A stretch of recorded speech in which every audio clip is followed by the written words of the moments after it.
Supreme કોર્ટના દિશાનિર્દેશ મુજબ રાજ્યમાં અમલમાં આવેલા ઘન કચરા વ્યવસ્થાપન નિયમો 2026ના અસરકારક અમલીકરણ માટે સુરત જિલ્લાના બારડોલીમાં ઝોન કક્ષાનો મહત્વપૂર્ણ વર્કશોપ યોજાયો હતો.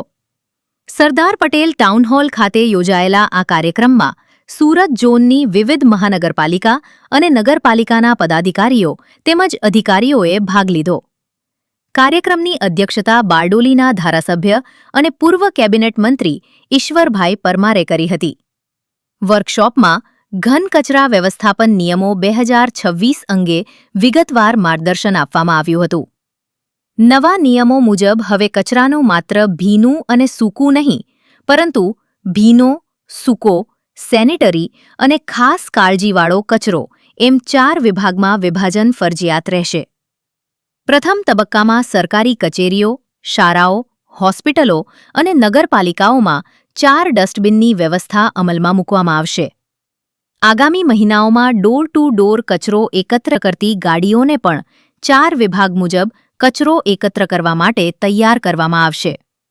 ઉપરાંત ડમ્પિંગ સાઇટની નોંધણી ફરજિયાત બનાવાશે અને નિયમોના ઉલ્લંઘન કરનાર સામે દંડાત્મક કાર્યવાહી કરવામાં આવશે.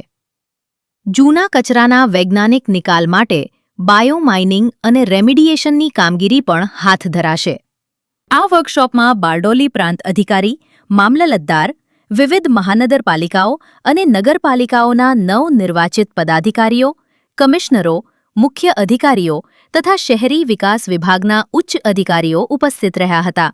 બારડોલી ખાતે પ્રાદેશિક કમિશનર શ્રી સુરત ઝોન દ્વારા હાલમાં નામદાર સુપ્રીમ કોર્ટના આદેશ મુજબ ઘન કચરાના નિકાલ માટે માર્ગદર્શન શિબિરનું આયોજન કરવામાં આવેલ છે.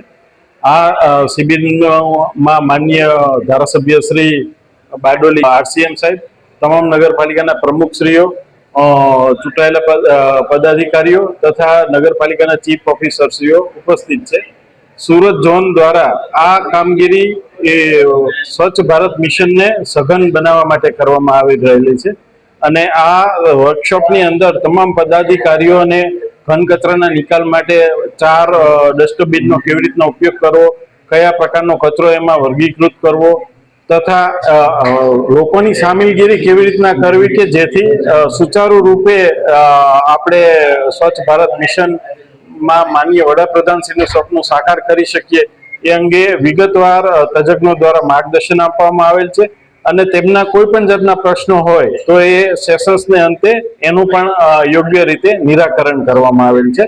આમ સમગ્ર સુરત તો સમગ્ર ભારતમાં ફર્સ્ટ છે, પરંતુ સુરત ઝોન પણ પ્રથમ નંબર મેળવે એ માટે કેપેસિટી બિલ્ડિંગ અંતર્ગત તમામ પદાધિકારીઓ, અધિકારીઓની સુરત ટીમ તરીકે અહીંયા આગળ વર્કશોપનું ખૂબ જ સરસ આયોજન કરવામાં આવેલ છે. Bureau report, Gujarat Atmiyata news, Bardoli.